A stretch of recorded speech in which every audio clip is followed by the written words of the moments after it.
하나님 말씀 보시겠습니다. 하나님 말씀은 요한복음 12장 44절로부터 50절까지의 말씀입니다. 할렐루야!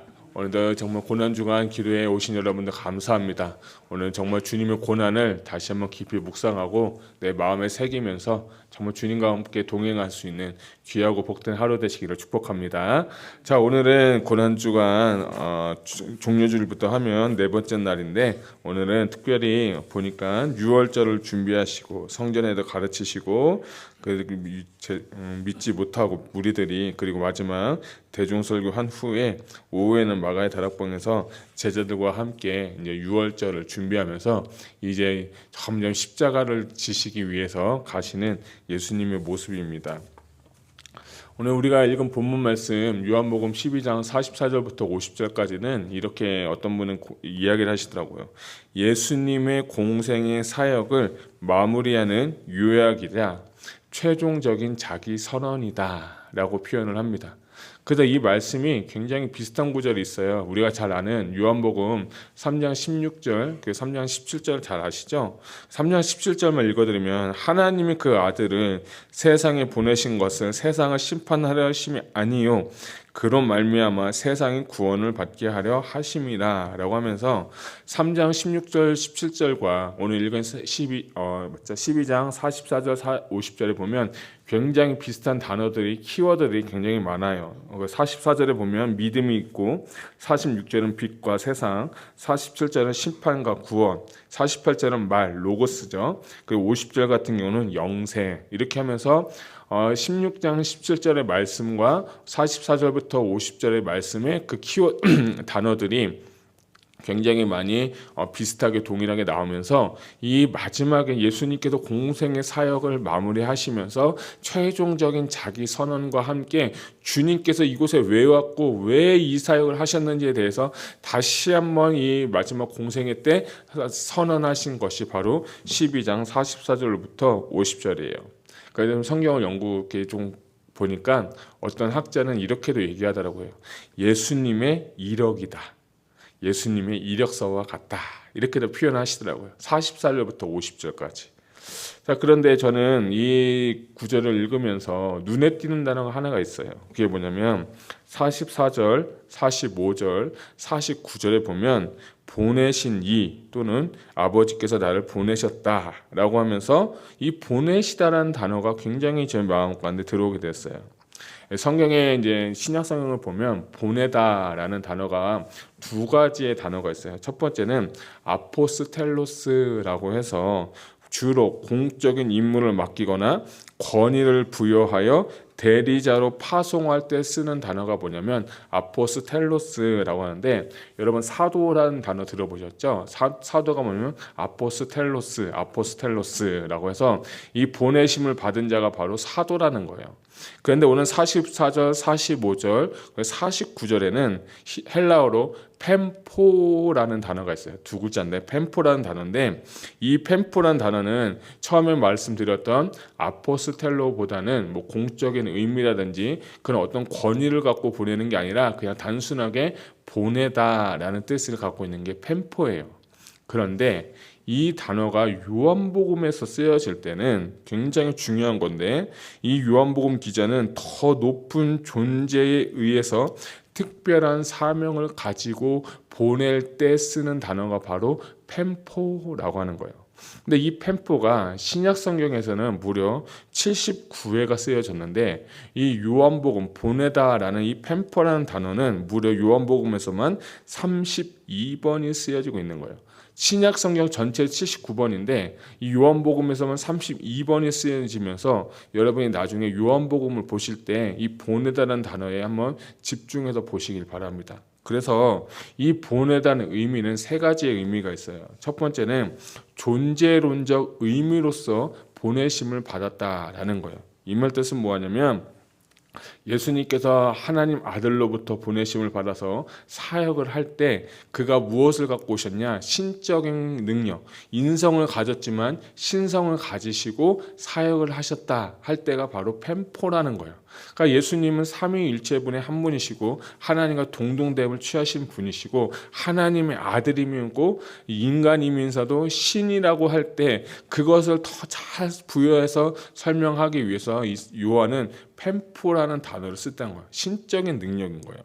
두 번째는 사역적으로 볼 때 예수님이 자의로 한 것이 아니라 자기의 뜻대로, 자기의 방법대로, 자기의 계획대로 한 것이 아니라 누구의 뜻대로, 하나님 아버지의 뜻대로 했다라는 것이 바로 펜포라는 건데, 요한복음 6장 38절에 이런 말씀이 있어요.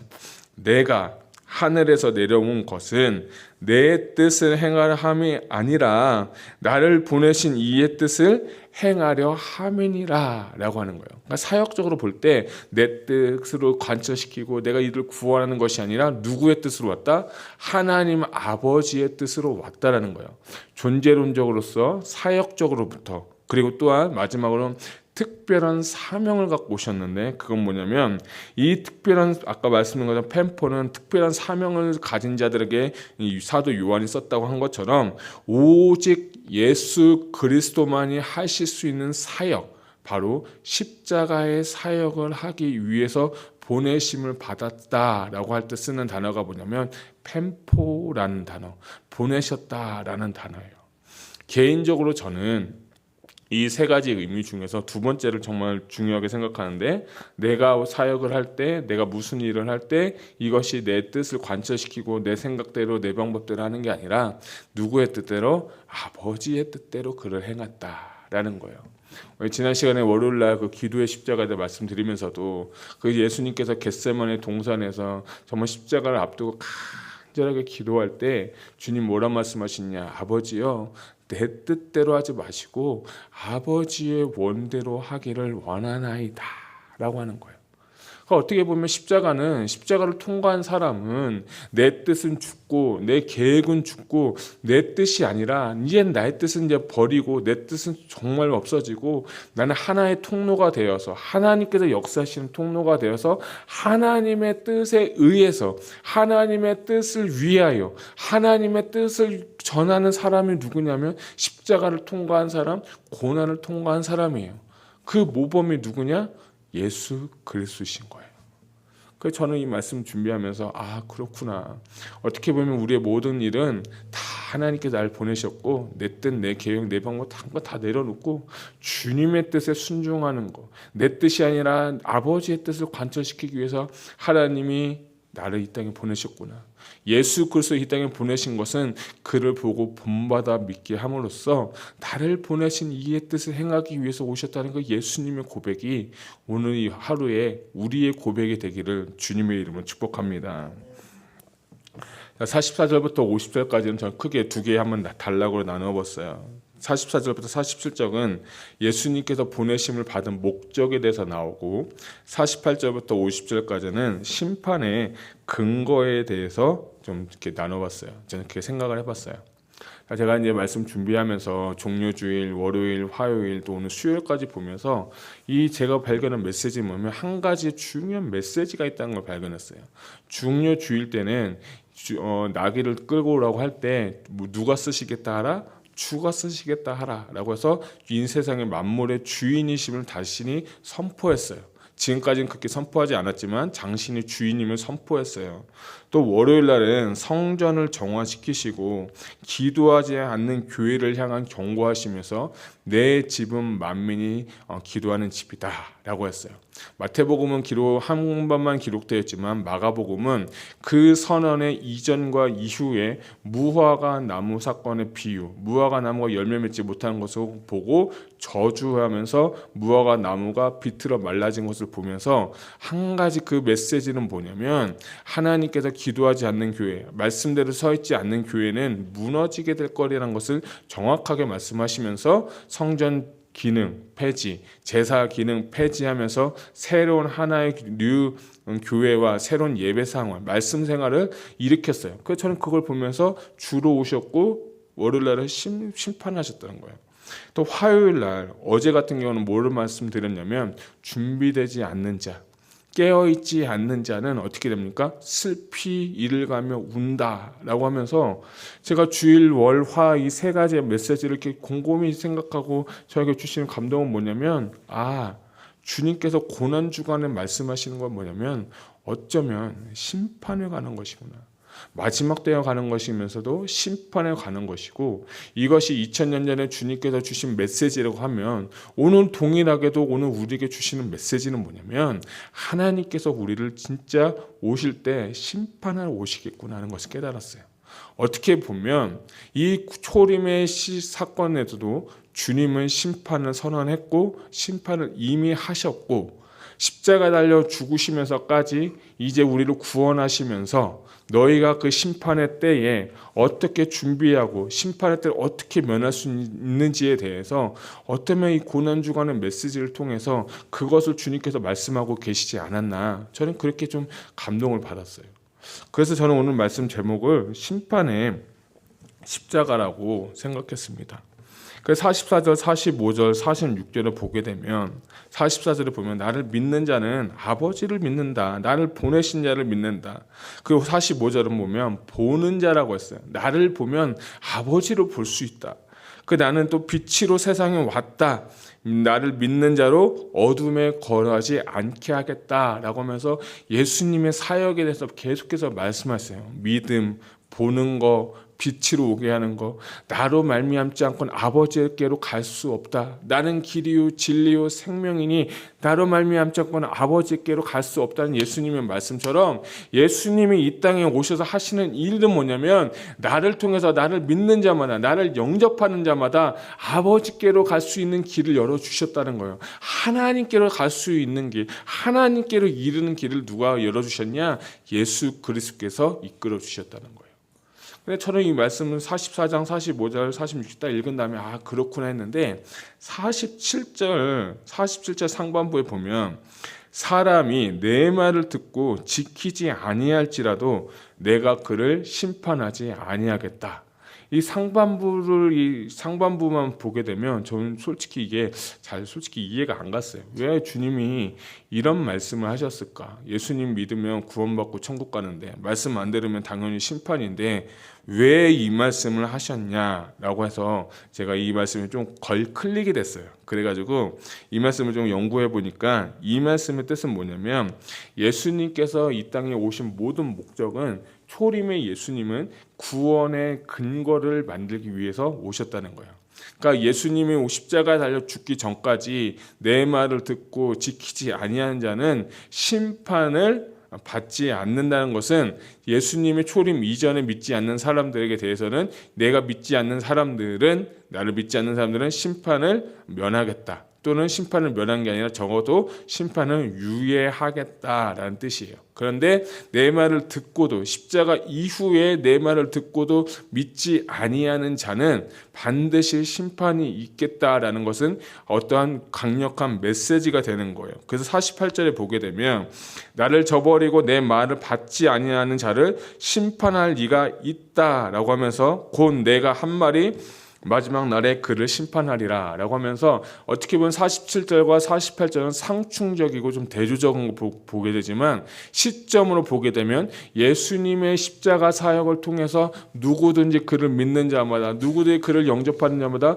구원의 길을 열어주셨지만 너희가 그것을 믿지 아니하는 자는 절대로 심판을 면할 수가 없다고 하고, 이 시점에 초림의 이전에 예수님을 알지 못했던 사람들, 양심에 따라서 구원을 받지만 당신들이 진짜 내 말을 듣고도 믿지 아니하면, 특별히 이 제자들, 특별히 여기 있는 모든 사람들에게 마지막으로 선언하는 것은 뭐냐면, 너희가 십자가 이것을 보면서도 내 마음에 믿지 아니하면 심판은 유예가 되지만 반드시 심판을 받을 것이다 라고 하는 강력한 경고와 같은 말씀을 드리는 거예요. 그래서 저는 이 말씀 보면서 우리가 구원이냐 우리가 사망이냐는 이 마지막 날에 결정되는 것이 아니라 현재적으로 지금 내가 예수 그리스도를 믿고 구원받는 사람이라면 우리에게는 심판이 아니라 생명의 십자가가 되는 줄 여러분 받으시길 바랍니다. 믿지 않는 자는 심판이지만 이미 믿고 구원받은 자, 예수님을 영접한 자는 그가 이제 심판이 아니라 영원한 생명에 들어가서 주님과 동행할 수 있다는 거예요. 적어도 오늘 이 말씀은 초림 때에 사람들에게 말씀하신 것이고, 특별히 초림 때 예수님은 십자가 달려 죽으시면서 초라하게 죽으셨지만 이제 다시 오실 주님은 심판주로서 오셔서 각각 선악간에 분별하고 구원받을 자와 구원받지 못할 자, 양과 염소를 나누면서 하나님께서 그게 심판을 하시겠다라는 강력한 경고입니다. 특별히 또 하나는 이 심판의 날에는 사단의 권세는 반드시 무너질 겁니다. 십자가가 왜 심판의 십자가냐면 요한복음 12장 31절부터 33절에 보게 되면 이제 이 세상에 대한 심판이 이르렀으니 이 세상의 임금이 쫓겨나리라. 내가 땅에서 들리면 모든 사람을 내게로 이끌겠노라 하시니, 이렇게 말씀하심은 자기가 어떤 죽음으로 죽을 것을 보이심이러라 라고 하면서, 예수님께서 이제 십자가에 달려 죽으시기 전에 내가 이 땅에 오는 목적은 십자가에 달려 죽으시면서 이 땅의 모든 세상에 관한 심판을 하기 위해서 오시겠다고 했고, 내가 들렸을 때, 십자가에 들렸을 때 이 세상의 임금 사단 마귀는 결단코 승리할 수 없고 이 세상의 임금이 쫓겨나리라 라고 하는 그 심판적인 십자가를 이미 주님께서 말씀하신 거예요. 저는 이 말씀에 참 은혜가 되는 게 뭐고 도전이 되고 감사한 게 뭐냐면, 이미 십자가에서 이미 예수님께서 죽으심으로 말미암아 모든 사단의 권세, 세상 임금은 이미 파멸하고 없어졌다는 거예요. 그래서 그것을 믿는 자, 그것을 경험한 자는 이 땅의 세상의 임금의 그 가치관, 임금의 그 삶의 방식에 사는 것이 아니라 이제 내 인생의 왕이 주님이시기 때문에, 심판은 이제 끝났기 때문에, 주님 사단의 영역은 무너졌기 때문에 십자가의 승리를 믿고 사는 우리에게는 그 십자가가 능력이 되어서 내가 주님과 함께 승리할 수 있다는 그 믿음이 저에게 부어지게 된 거예요. 그래서 고린도전서 뭐라고 말씀하십니까? 십자가가 미련한 자들에게는 미련하지만, 안 믿는 자에게는 미련하지만 하나님을 믿는 우리에게는 하나님의 능력이 된다라고 했어요. 그래서 그 능력으로 이 세상 임금은 떠나갔고 이제 우리에게 열려주신 그 하나님의 능력을 갖고 하나님 나라가 확장되어지면서 날마다 우리는 어떤 삶을 살아야 됩니까? 승리하는 삶을 살게 되어 있는 거예요. 이미 예수님께서 승리하셨기 때문에, 이미 예수님께서 세상 임금을 쫓아내셨기 때문에 내 마음에 주님이 오셨다면 나는 이미 승리한 거예요. 내가 그 승리에 같이 동행하면서 나는 그와 함께 살고 그와 함께 죽으면서 나는 승리의 삶을 사는 인생이, 승리의 삶을 사는 신앙생활로서 우리 주님께서 허락하신 그 하나님을 찬양하시길 바랍니다. 말씀 준비하면서 이런 뜻이 있구나, 이런 은혜가 내 마음가운데 믿어지고 내 마음가운데 새겨지게 되면서, 그래, 주님이 이미 승리하셨는데, 주님이 이미 이기셨는데, 주님이 이 세상 임금을 이미 파쇄해 버렸는데 내가 뭘 걱정하고 내가 뭘 근심하고 내가 뭘 염려해. 나는 그냥 주님 안에 붙어 있기만 하면, 주님이 내 안에 있기만 하면 나는 이미 승리한 거야. 그 믿음이 제 마음에 어제 부어지게 됐어요. 그래서 저는 어제 이 말씀이 너무 은혜가 됐어요. 그렇구나. 십자가는 바로 승리구나. 십자가에서 주님은 이미 심판하셨어요. 세상의 임금을 쫓겨났어요. 그런데 그런 얘기하죠. 아니 목사님, 그런데 심판하셨는데 왜 아직도 이 세상은 어둡고 힘듭니까? 왜 아직도 이 세상은 이렇게 정말 칠흑과 같이 힘듭니까? 여러분, 그때야말로 정말 주님의 빛이 필요한 거예요. 그때야말로 주님의 빛이 필요한 거예요. 아직 사단의 권세가 있는 거예요. 우리 요한계시록까지 가서 보게 되면 하나님께 주님께서 재림해서 심판하시는 그 날에 그 거짓 선지자도 죽고 임금 그 거짓산도 죽고 또 그 짐승들도 죽고 그 사람들 다 옥에 갇혀서 죽는 그 날까지는 할 수만 있으면 그들을 미혹하고 할 수만 있으면 우리를 예수 못 믿게 하는데, 그때 주님께서 심판하신 그날까지 우리는 끝까지 끝까지 예수님을 믿고 십자가를 붙잡고 승리하는 삶이 날마다의 삶 가운데서 우리에게 이루어지기 위해서 이미 주님은 오셨지만 아직 주님은 오시지 않는 이 시대 가운데서는 우리는 십자가 붙잡고 믿음 가지고 승리하면서 살아가는 것은 주님께서 원하시는 거예요. 그래서 구원은 한 번 구원이 아니라 저번에 말씀한 것처럼 구원을 이루느니라 라고 한 거예요. 사단이 얼마나 우리 구원을 못 받게, 우리가 하나님께서 멀어지게 합니까? 그래서 저는 이 사건을 뭐라고 표현하면, 이 사건은 십자가에서 단순하게 죽으시고 단순하게 세상을 심판하신 것이 아니라 하나님 예수님께서 십자가에서 신적 교환을 이루셨다는 거예요. 그래서 죽음에서 생명으로, 멸망에서 구원으로, 원수에서 자녀로, 어둠에서 빛으로, 절망에서 소망으로 우리 주님은 십자가에 달려 죽으심으로 신적 교환을 이루시면서 우리 삶 가운데 이런 능력을 부어주셨다는 것입니다. 그래서 그 심판이라는 것은 날마다 내 앞에 있는 그 삶 가운데서도 날마다 십자가 붙잡고 십자가 섬기면서 죽음에서 생명으로, 멸망에서 구원으로, 절망에서 소망을 이루어주신 그 심판의 그 십자가가 심판이 아니라 이제는 어떤 십자가가 되느냐, 우리에게 생명의 심판이, 생명의 십자가가 되었다는 거예요. 그 십자가를 여러분은 경험하시길 바랍니다. 누구든지 그걸 믿고 주님을 영접하게 하면 십자가의 보혈의 능력이 우리 안에 흐르게 될 줄 저는 믿습니다. 그래서 단순한 십자가가 아니라 이것은 바로 능력의 십자가고 생명의 십자가며 심판의 십자가가 아닌 믿는 우리에게 구원의 십자가가 되어서 우리에게 능력 주시는 그 하나님의 능력으로 오늘 하루 승리하시기를 주님의 이름으로 축복합니다. 기도하겠습니다.